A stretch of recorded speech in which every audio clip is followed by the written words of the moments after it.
எல்லாருக்கும் வணக்கங்க. மேம் எங்ககிட்ட எக்ஸ்டென்ஷன் வச்சு 1 இயர் தாண்டி 1.25 வருஷம் இருக்கும்.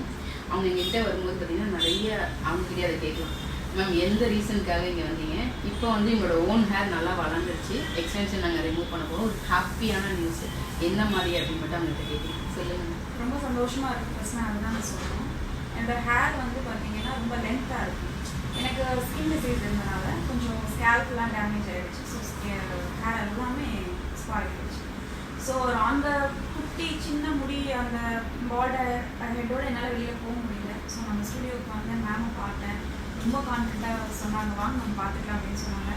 ரொம்ப பயந்தீங்க, எக்ஸ்டென்ஷன் வச்சு இருக்கிற முடியும் போயிடுமோ அப்படின்னு நினச்சேன். அதெல்லாம் எதுவுமே கிடையாது. நம்ம மெயின்டெனன்ஸில் நம்ம நல்லா பார்த்துட்டோம்னா நல்லா ஒன்றும் பிரச்சனை. கண்டிப்பாக மேம்க்கு பார்த்தீங்கன்னா இந்த முடியெலாம் இங்கே தான் இருந்துச்சு. இப்போ பாருங்கள், ஓன் ஹேர் எல்லாமே வளர்ந்துருச்சு. நாங்கள் எக்ஸ்டென்ஷனை ஃபுல்லாக ரிமூவ் பண்ண போகிறோம். லாஸ்ட் டைம் பார்த்தீங்கன்னா நான் லைட்டாக வால்யூம் மட்டும் வச்சு கொடுத்தேன். நெக்ஸ்ட் டைம் கண்டிப்பாக நீங்கள் ரிமூவ் பண்ணுற ஸ்டேஜுக்கு வந்துட்டீங்கன்னா நாங்கள் ஹாப்பியாக இருக்கும் அப்படின்னு சொல்லிட்டு இப்போ மேம் ஏதாவது ஃபங்க்ஷனில் மட்டும்தான் எக்ஸ்டென்ஷன் வைக்க போகிறாங்க. ஏன்னா இவங்க முடியே ஈவனாக வளர்ந்துச்சு.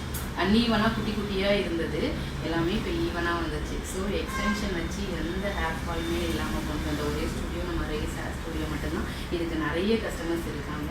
Thank you so much. தேங்க்யூ.